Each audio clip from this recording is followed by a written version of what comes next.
Uh, Hopefully you can see my screen.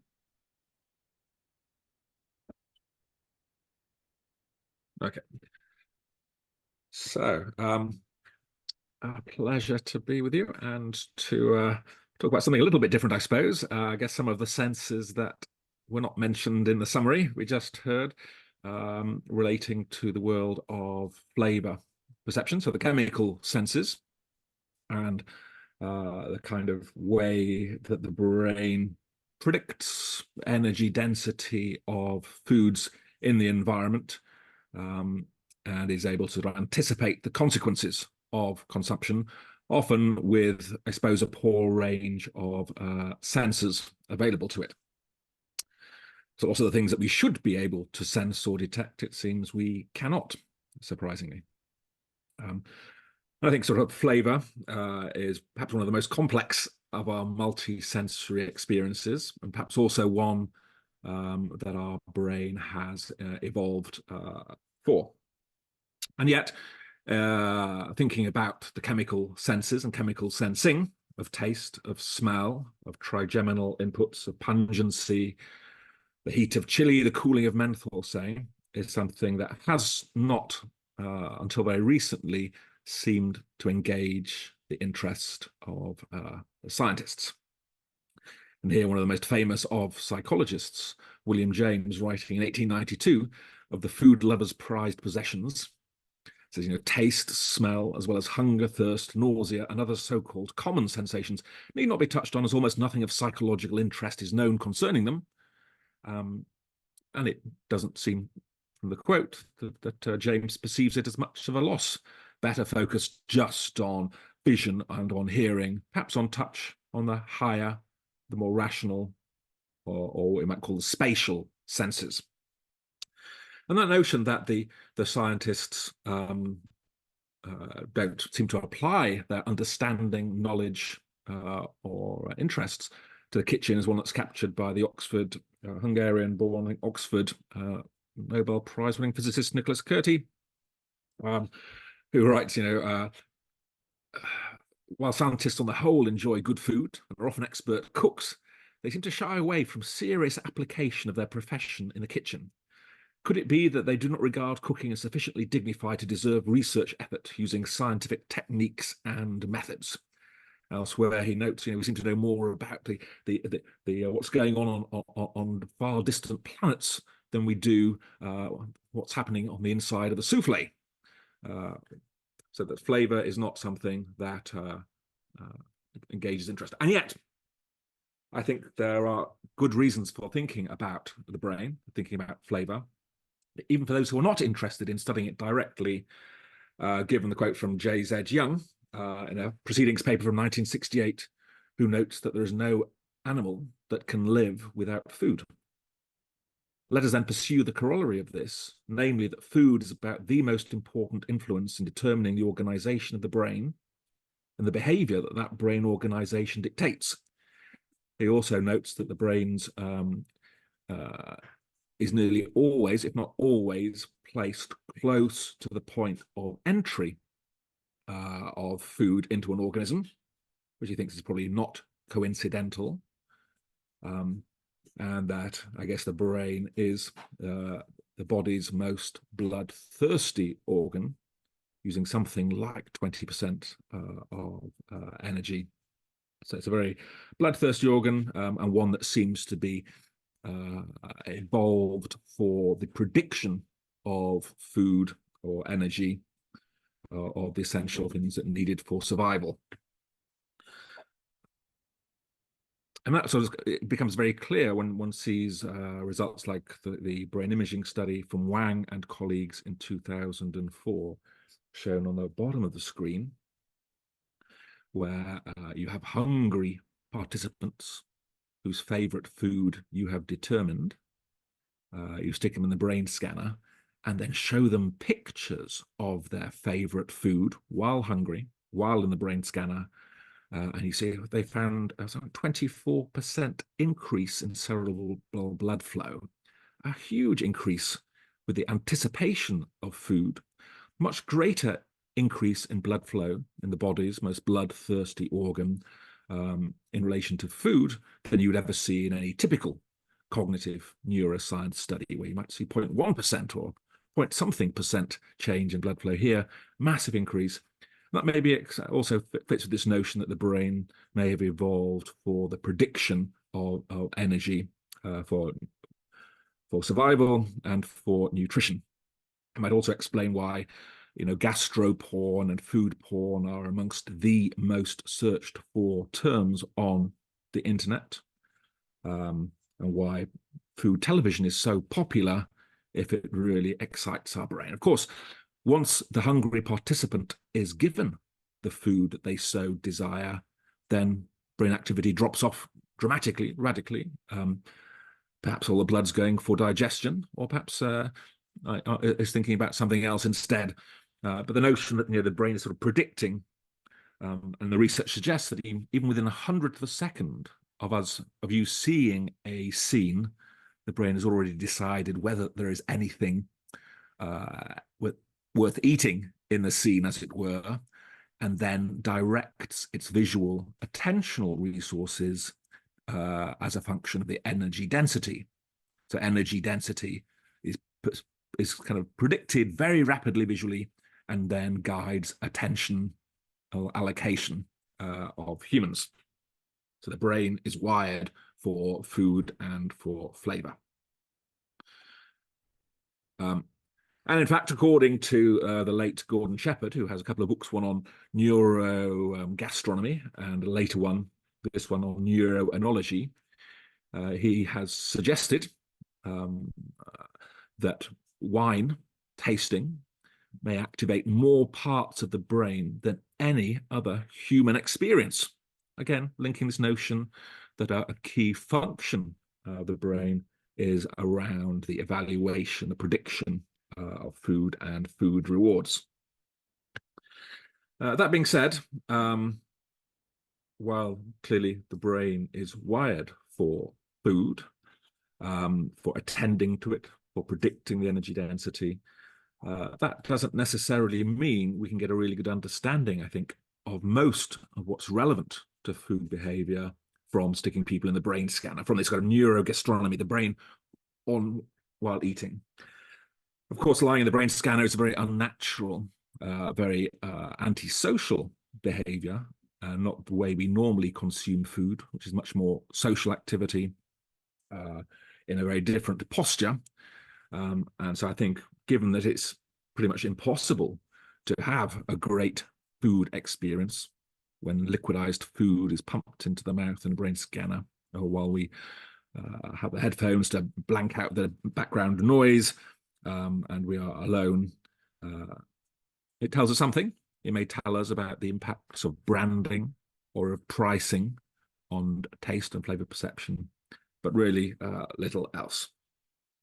And in fact, when the brain scientists have taken their neurogastronomy and have been tempted to open restaurants using their insights, this was the case of, we see here, Miguel Sanchez, I can't see the top of my screen actually, but a Spanish chef who's a doctor by day, working as a neurologist in Spain, just near outside Barcelona. And he's coined a whole new genre for his cooking, it said, which favors squishy textures, kaleidoscopic mosaics of vegetable powders, and a wedding's worth of edible flowers.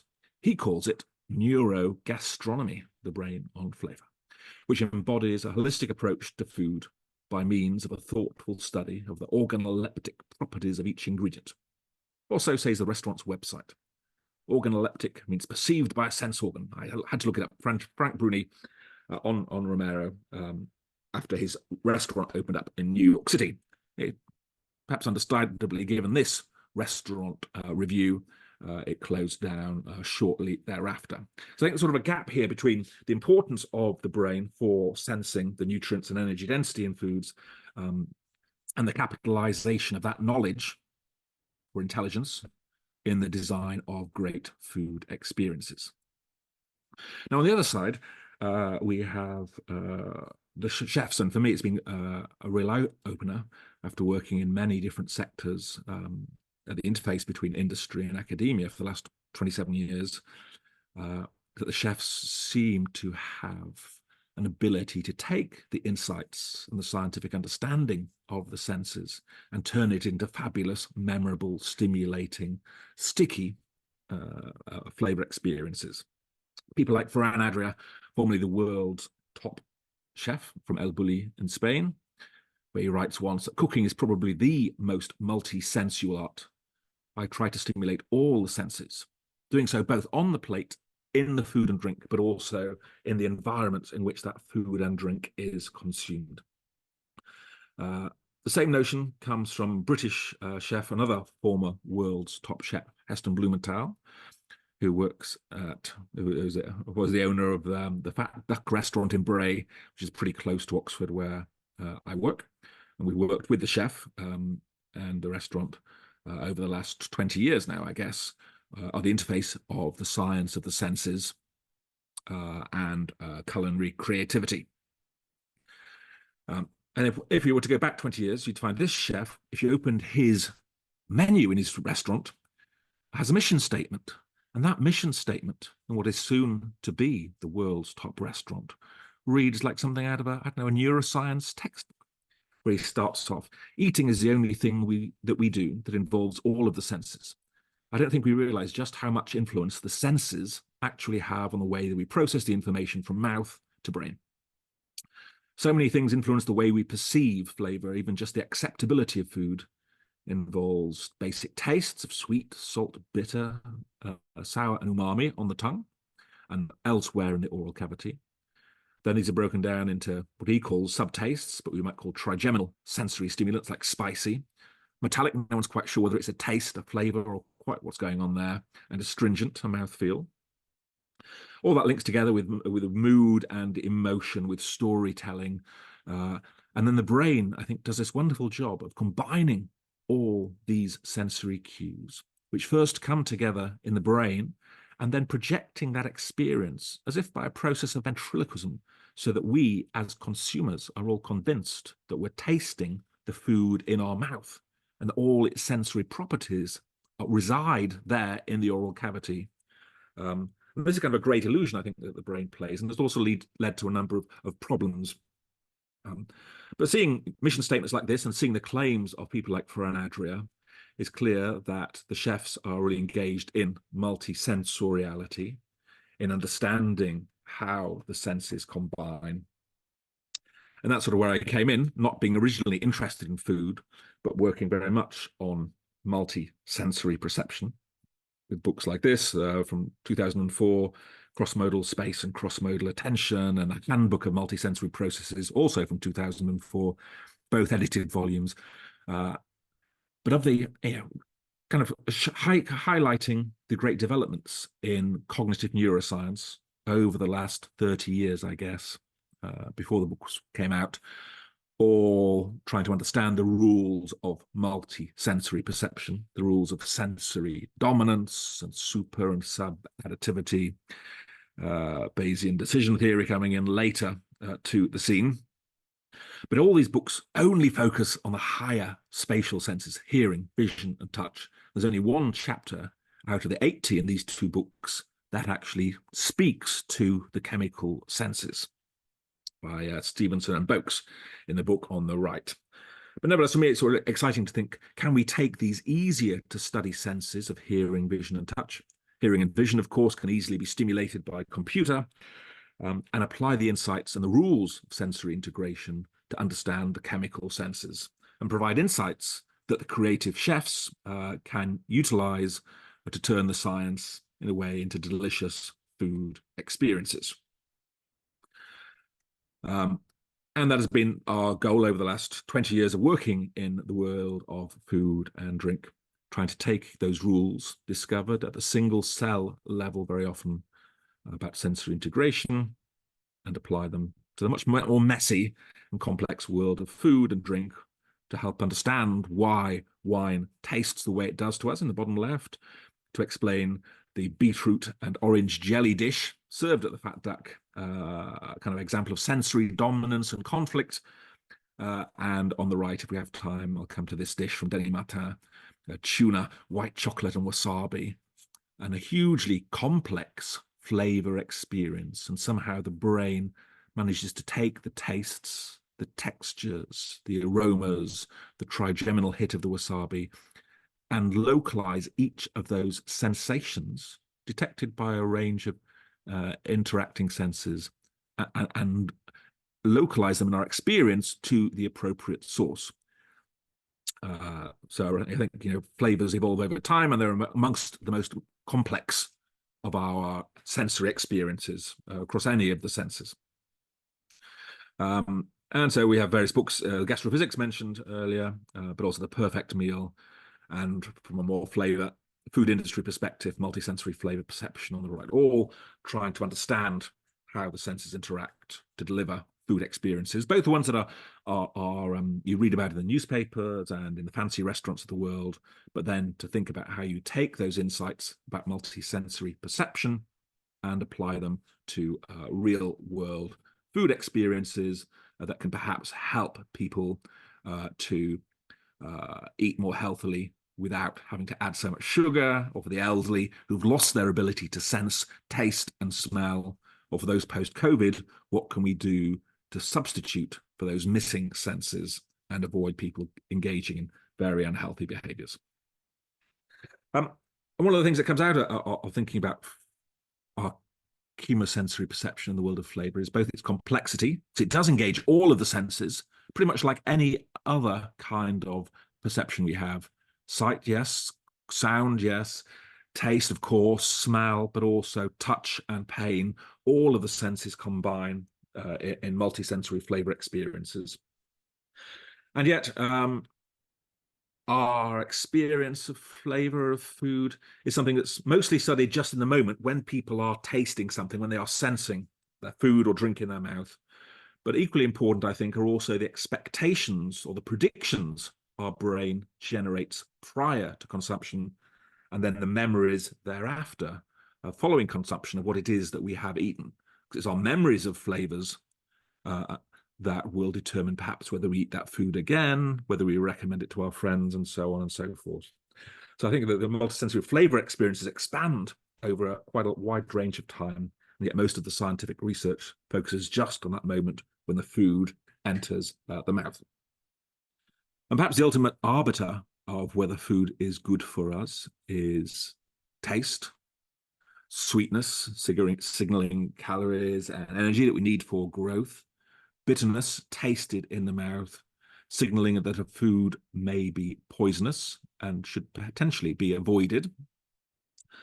Salt taste, determining sort of one of the minerals that we need. Umami, the mysterious fifth taste from the east, for signaling protein.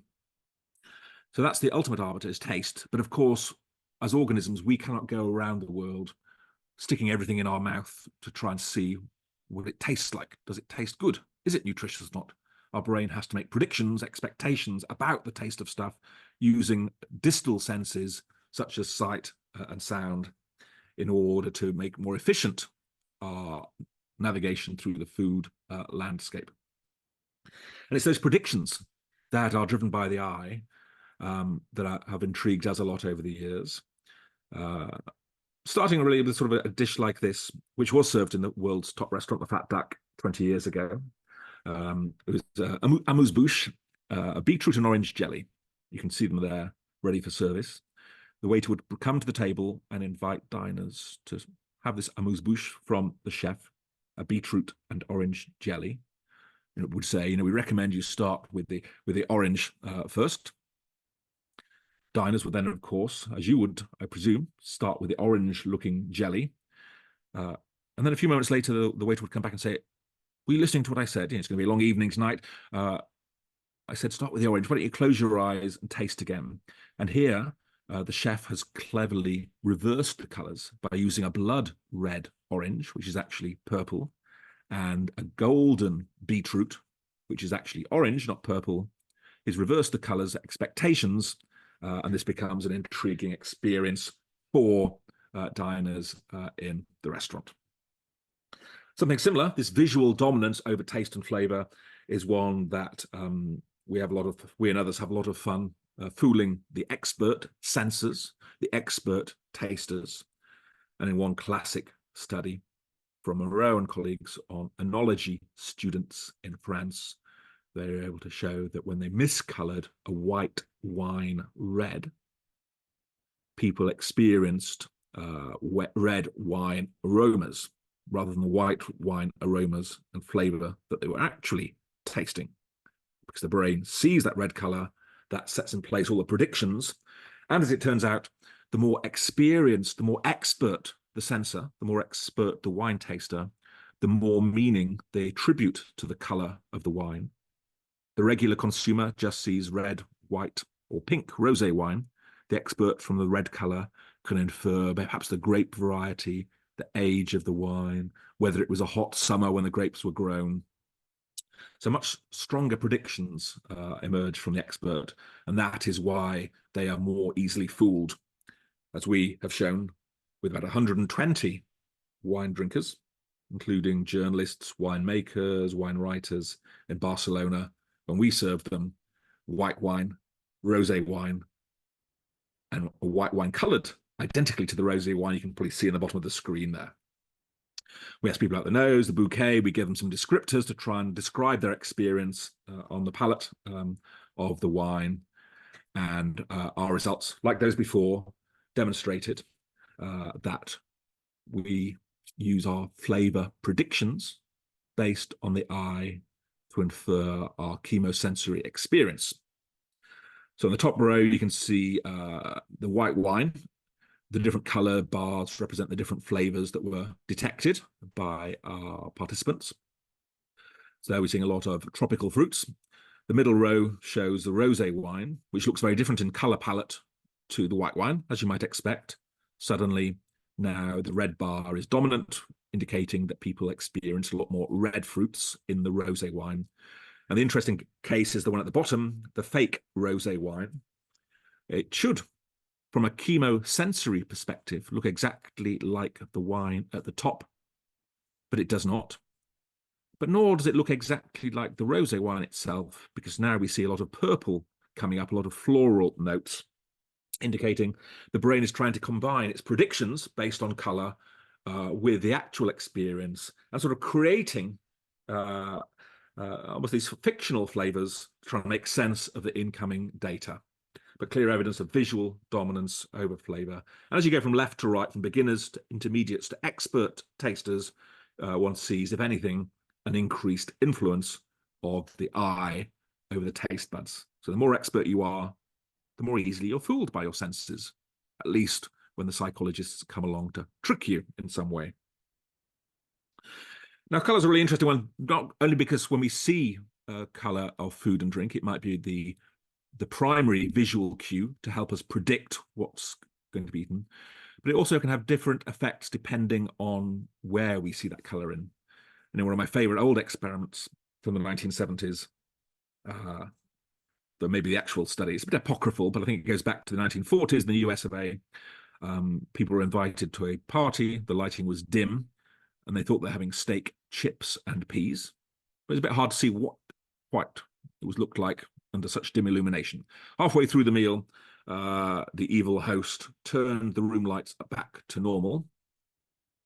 And suddenly, people were shocked to see that the meat was blue, the chips were green, and the peas being coloured red. And many of the guests apparently ran off to the bathrooms to be violently ill. Not the kind of experiment we can do these days with ethics panels, but you could get away with back then. And sort of hints at, this also are kind of multiple routes in the brain related to food color. One that sort of helps predict the fruitiness, the flavor, the sweetness. And then this other route, when you see blue meat or blue fish, that seems to get into some sort of more aversive circuit. Blue in candy floss, blue in sports drinks is fine, but blue in meat or fish triggers this other kind of brain circuit about which we don't know so much, but it's clearly there. And I've seen it myself with demonstrations that people will just not touch blue-colored sushi. They'll say they're not hungry, but when you bring out a fresh batch of uncolored sushi, they'll gobble it all down. They're just unable to overcome this aversion linked to blue, perhaps because it signals mold, perhaps because it's an unnatural color, people think. And it's sort of a similar response you see here, I think, from these Asian consumers who are eating something and their facial expressions tell you that what they're sensing they do not like. It's a horrible experience, it would seem. What looks to be like Nutella or something, sweet chocolatey spread on the bread, is clearly not what they're getting. These characters are in fact pulling what's come to be known as the Marmite face. Love it or hate it. And what they're showing, I think, here is a disconfirmation of expectation.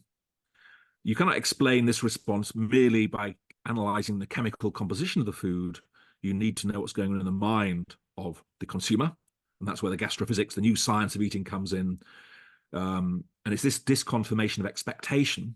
When my brain told me it was going to be sweet and nutty and chocolatey and delicious, I put it in my mouth and I actually get something salty, savory, and umami of Marmite, then that's prediction error, which is negatively valenced. I will not like the food then, and I will not like it thereafter, because maybe eating, putting things in our mouth to consume them into our body, is amongst the most dangerous things we do. And hence, if our brain's predictive system, based largely on vision, gets it wrong, then that's kind of a very dangerous state of affairs to be in. And it was, in fact, precisely this Marmite face that the diners in the world's top restaurant pulled when they were presented with this dish. And again, as I said, you may have, within 100th of a second, your brain has predicted what you're looking at, that it's probably ice cream, that it's probably strawberry flavored, that it's probably energy dense, and hence your visual attention will be drawn to it. All that happened within 100th of a second. We've got evidence, and others have got evidence to demonstrate that. But in this case, you are wrong, because this was actually a historic savory ice cream created at the world's top restaurant, the Fat Duck. And the flavor might be smoked salmon or frozen crab bisque. The color is perfect. The color is natural again. It's just not what people expect. And hence you really need to know this interaction between expectation and experience in order to understand and to predict how people will experience food, the flavors thereof. And so for me, this kind of illustrates, as well as anything, that the pleasures of the table, the pleasures of food and drink, reside mainly in the mind, not in the mouth. And hence we need this effective dialogue between, I think, sort of cognitive neurosciences of sensory integration. How does the brain do it together with the creatives of the kitchen to create these intriguing dishes that sort of challenge the way we think about food and drink. And these predictions based on color are not just telling us about, how sweet is something, what flavor is it, strawberry or something else. They're also being used to predict about future energy availability. And so some intriguing research out there showing that simply carbohydrate rinsing, washing your mouth out and then spitting out a carbohydrate drink, means you've consumed no carbohydrates. And yet there are a number of studies showing that expert athletes, cyclists and so on, can perform better after rinsing their mouth out with a carbohydrate drink. So something's going on here that the brain is predicting the energy availability in the stomach and using those cues from the mouth to be more efficient in a way about what will be available maybe 10 or 20 minutes thereafter. And intriguingly here, this carbohydrate rinsing effect that's very popular amongst professional athletes and sports people at the last World Cup is one that's also influenced by the colour. And in work from Brown and colleagues from 2021, they showed that colouring a mouthwash or mouth rinse pink actually led to increased self-paced running performance. So hinting at this sort of, the predictive power of senses that are not actually part of the flavour experience, but which can affect our subsequent behaviour. And this notion of sort of predicting future consumption is an intriguing one, I think, and starting to be studied more and more. And the way we sort of play with this with the chefs is through dishes like this, looking at the way we internalize, I guess, the statistics of the environment and the connections between our senses. This is Joseph Youssef, a young London chef who has a gastrophysics chef's table, and he served this dish, 4 spherified balls of colour, to guests in London as part of a synesthesia menu. Here you can see them at large. And these dishes were presented to diners in the restaurant and online. They'd be put randomly down before the diners in the restaurant, and the waiter or waitress would say, "These are the 4 tastes, and amuse-bouche from the chef. He recommends you rearrange your spoons so you have the salty one on the left, next the bitter one, put the sour spoon next, and then on the right-hand side, make sure you've got the sweet spoon, and then taste them in that order." Because these have been spherified, there's no smell, aroma to them. You can't smell the answer. And diners are left wondering, what do you mean? I don't know which spoon is which. Which one is the salty? Which is sweet? This is the idea of the dish, that we collect data from real diners about their internalized associations between colors and tastes. And we know that most people will say that white is salty, that browny black predicts bitterness or is associated with bitterness. Green tends to be the sour, green and yellow are sour, and pink or red are the sweetest colors. And there perhaps we can collect data for research papers in the restaurant with real diners, so very ecologically valid, but also have people thinking about some of these internalized connections between the senses. And our guess is that probably the world over, fruits go from green and sour and unripe and not energy dense to redder, to riper, to warmer colors with increased sweetness and increased energy density. Our brain learns about that correlation in the environment and uses that, what we'd call a cross-modal correspondence, to help predict which trees to climb to get the fruits that will be most beneficial for us. So again, it's these flavor predictions built up on the correlations between the senses in the environment. I guess these are probably all learnt rather than innate. And maybe the research shows that even from 4 months of age, babies are already learning to associate the color of the cup with the taste of the drink they're in. If you give them a blue salty cup or a red sweet cup, they will connect the things.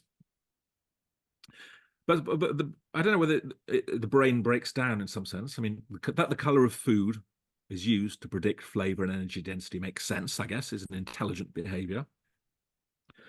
But when we get to looking at color beyond the food, as with Ferran Adria, the world's top chef formerly, then things make a little bit less sense.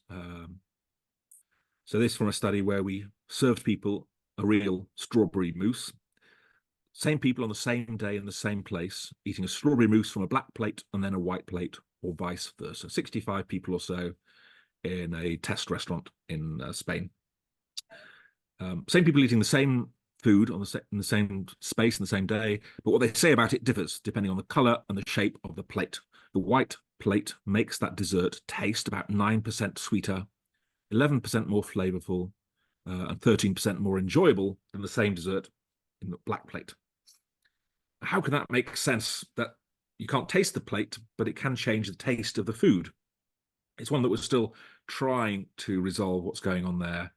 But the more we look at it, the more we find you can take color away from the food and it will bias people. Here from a 3,000 person wine tasting study in London, 2014, the Campo Viejo Color Lab. We gave people a glass of red wine in a black tasting glass. We helped them to rate it on the scorecard you can see here, how fruity or fresh, how intense the flavor, and how much you like the wine. Under white lighting, under red lighting, under green lighting, and then red lighting again, with or without sweet music. Maybe you can hear the sweet music there. And you can see the green lighting with the sour music condition. The wine stays the same in people's hands, the 2,800 social drinkers. And yet what they say about the wine changes. The green lights will bring out the acidity. The red lighting in the room makes the wine taste sweeter. Add the sweet or sour music, the effects get even about 20% change in experience. And to have people saying of this wine, oh my God, I can't believe it's the same wine. Amazing how the same wine tastes so different simply when you change the room lights. It's kind of bizarre. In a way, it sort of doesn't make sense, but nevertheless, it hints at the importance of sight to taste. Now, the one other aspect of that really got us interested in food, there's also kind of a flavor predictor, I think, is linked to sound. Sound, the forgotten flavor sense. And really to answer this question that appears in the pages of Science, perhaps the world's top science journal in 2001, why is a soggy potato chip unappetizing? It's got all the fat, it's got all the flavorings, it looks right. All it's missing is the sound, but we cannot live off sound alone. So why do we not like the soggy potato chip? And this is what we researched to win our Ig Nobel Prize for Nutrition in 2004, the sonic chip experiment.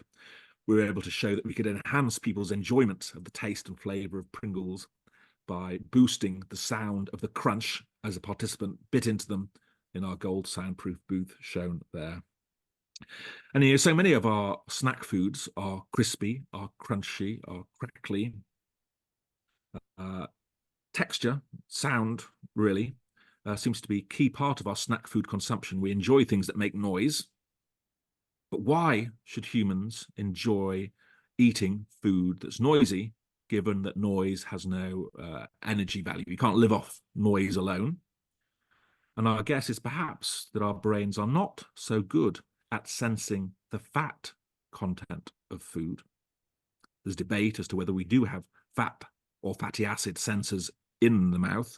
Some say yes, some say no. But maybe our brain is using the sound in the baked goods, that maybe for baked goods or fried goods, the more noise they make is correlated with their fat content and hence energy density. So maybe we're using sound as a proxy here to predict the energy density of something that our sensory apparatus is bizarrely not capable of detecting directly. Just a suggestion. We don't really have an answer to that yet. Okay. But all these things are, in a way, both the sight and the sound are not part of the flavor experience. This is what makes the whole area so complex, I think. That the sight and sound of food, the orthonasal smelling of food, merely set predictions for flavor experiences. But according to the scientists, flavor experiences are defined as a combination of taste in the oral cavity, retronasal smell coming out of the back of the nose, and perhaps trigeminal stimulation of the pungency of pepper and ginger and chili and so on. So we have flavor prediction systems, senses, flavor experience senses, but because flavor prediction so often comes before flavor experience, these predictive flavor senses can have actually a much bigger impact, as in the wine tasting example, than the actual flavor senses. And this all leads into a whole lot of kind of confusion about tasting, about smelling, and about flavor, and about how important each of the senses are to the actual flavor experience. And hence we need the International Standards Organization to wade into this debate and tell us what the definition of flavor is. And for them, in 1992 and repeated in 2008, ISO standards say flavor is a complex combination of the olfactory, the gustatory on the tongue, and the trigeminal sensations perceived during tasting. That flavor may be influenced by other stuff, but that's not part of that. That's sort of flavor predictions rather than flavor experiences. And yet, so many people so often get confused about taste and smell and flavor that we really need, I think, sort of philosophers to come in to help the sensory scientists understand, think about, discuss, describe what's going on, and think about whether flavor, our sensing of foods, is that a multisensory object? Is it a sensory system? We have a sense of taste, a sense of smell, and a flavor sense. And this is captured by Stevenson. Flavor is clearly multimodal, but where does one draw the boundary? After all, visual and auditory stimuli influence flavor perception. So are they part of it? One way of navigating around these issues is to regard all of the senses that contribute to flavor as part of a flavor system, but to retain the term flavor for the stimulus experienced in the mouth. And the more you look, the more confusion there is. And we have some saying we should just give up trying to categorize the chemical senses. It's just too complex. As McBurney writes in '86, the senses did not evolve to satisfy our desire for tidiness. A. Davidson, a famous chef, writes, if tastes are married to aromas, as they are to produce flavors, the whole problem of the description becomes even more difficult. And here I stop. I give up. And that's maybe what you'd want to do. And I think it all results probably from the fact that we ventriloquize the smells of food into the mouth.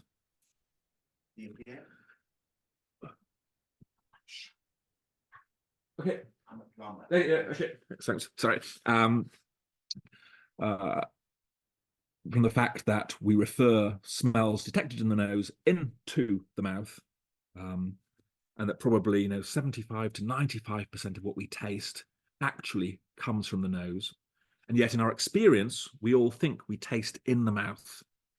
This is sort of captured in popular and scientific press that 80 to 90% of what we think we taste is really smell. You know that if you block your nose, all you could get is sweet, salty, bitter, and sour. But open your nose, you get floral, you get meaty, you get herbal, and so on. Yet none of us experience that. We all say, I love the taste of the food, even though 80 to 90% of what we're enjoying is actually coming from the nose. And this confusion, I think, results from this kind of ventriloquism of smells into the mouth. And I won't go into the details of that there. But it is oft studied now. And I'll just hint at this complexity with this one of my favorite examples from a chewing gum, where you have people biting into a mint tablet chewing gum, and you ask them what do they perceive, what do they sense. Initially, there's a big boost of mintiness, of course, but then it fades over time, as you see in the solid. Hello, Charles. So the time is coming up. So yeah, just to let you know. Okay, so 2 minutes. Yeah. Perfect. And here, when you look in the nose, the sensor tells you that in fact there's lots of minty aroma coming out of the nose constantly over time. That's a square dots on the top. But people's perception is tracking the sugar on the tongue. So here, our introspection about what we perceive, it cannot be determined by mechanical sensing, because that says it should be uniformly minty, but instead this shows the brain kind of interacting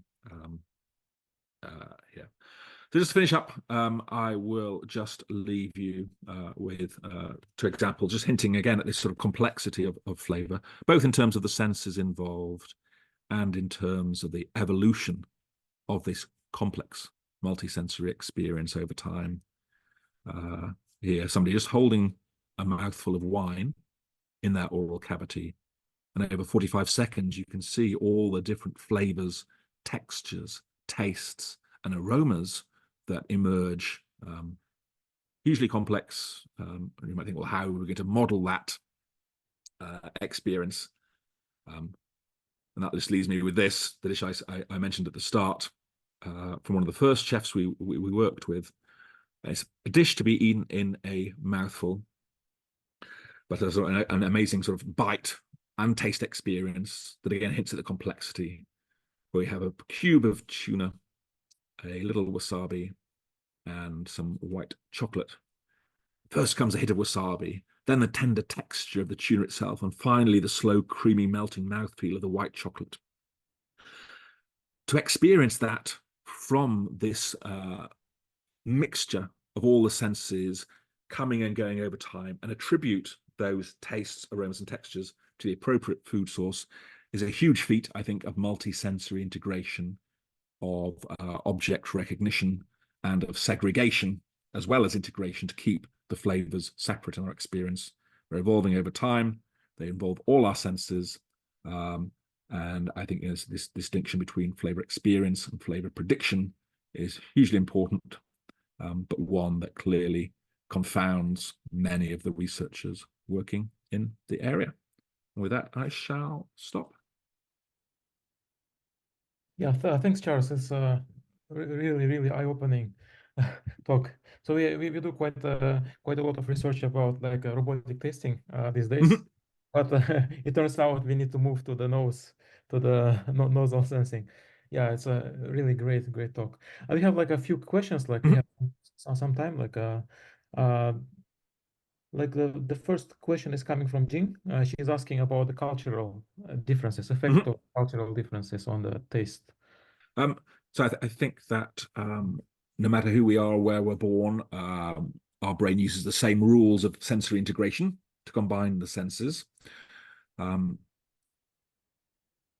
So regardless of culture, probably vision dominates taste and flavor.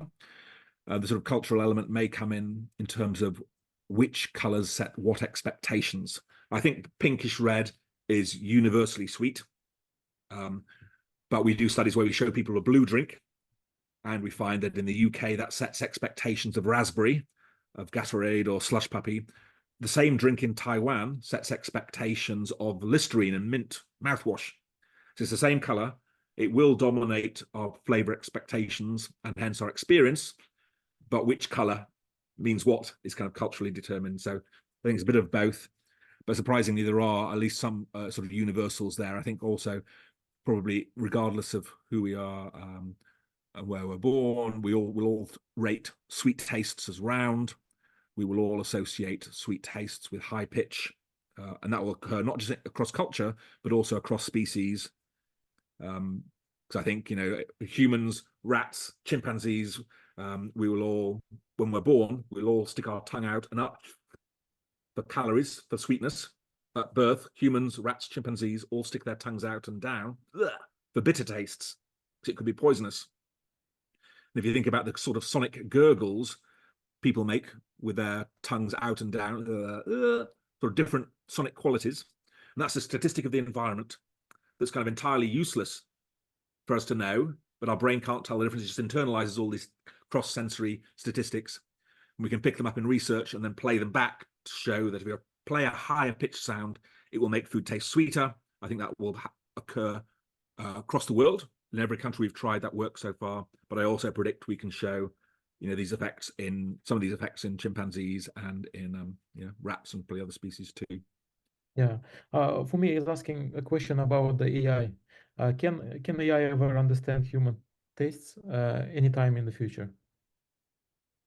I think it is problematic. I'm not optimistic at present. So I think AI has a role to play. We're doing various studies at the moment on sort of AI food image generation and working with chefs on sort of culinary creativity. It has a role to play there. But in terms of flavor prediction, flavor combination, then it just doesn't work, despite what some AI and sort of big data researchers claim, I think. So there's a very popular flavor pairing hypothesis that says take all the ingredients, put them into your computer, figure out what chemicals are in each compound or ingredient, and then you can predict new flavor pairings that will work because the similar molecular profile. In fact, it turns out when people test that, it doesn't work at all. And I think that's in part because if flavor really is a combination of taste and smell and modulated by experience as well, then you just simply cannot capture that. And so we do have, eat electronic tongues, there are electronic noses already, but I haven't really seen many attempts for digital sensors to integrate the flavor senses as humans do. So I think this AI and digital tasting, it might be fine for detecting a flaw. Does this wine have cork taint? I'm sure you can pick up that molecule very accurately. But in terms of how sweet will this thing taste to people, well, that's something that you can only answer by combining the smell with the taste and other stuff. And so I think it's everyone would love to do it, to be able to predict flavors, predict new flavor combinations, create new recipes through AI. But I think I don't see any that in the foreseeable future. Yeah. So yeah, we have like one more question. Like it's like a very broad, like about the animal. If the animal tastes the same way as the human. Mm-hmm. So again, I think there is now emerging research on sort of multisensory interactions in animals, building off what's been found in humans, and they do show. So they may live in different sensory worlds. In that maybe cats don't detect sweetness. And maybe we humans, I think Gordon Shepherd in his book Neurogastronomy argues that when we went from 4 legs to 2, that allowed our head changed its position relative to our neck by standing upright, and that bodily change then enabled retronasal olfaction to take place. So maybe humans are unique amongst animals for having changed their posture, which has given rise to our ability to smell through the back of the mouth. Maybe dogs can't really do that. So I think maybe an interesting difference that humans might be the only species to have this retronasal sense of smell as well as the sniffing. But I think the sensory dominance operates across species, though there is some suggestion that which sense dominates may depend on the acuity of the senses. So you might find that for some chicks, maybe they are taste dominant rather than vision dominant in their food aversion learning. And that sort of links to the sort of the acuity of their senses. But by and large, in many cases, I think we imagine the same rules of integration will apply. And hence you can take the gastrophysics from humans. And I published a paper last year on gastrophysics for dogs, thinking about whether you could change the color of the dog bowl in order to change the taste of the food. Yeah, we'll see. Great, wonderful.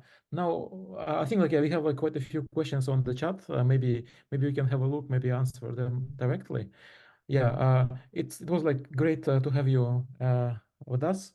Yeah, as now we'll have a very short break for the tea or coffee. We will be back at half 10.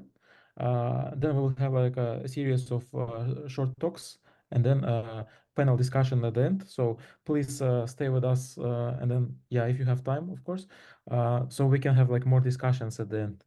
Yeah. See you all after the short tea break. Yeah.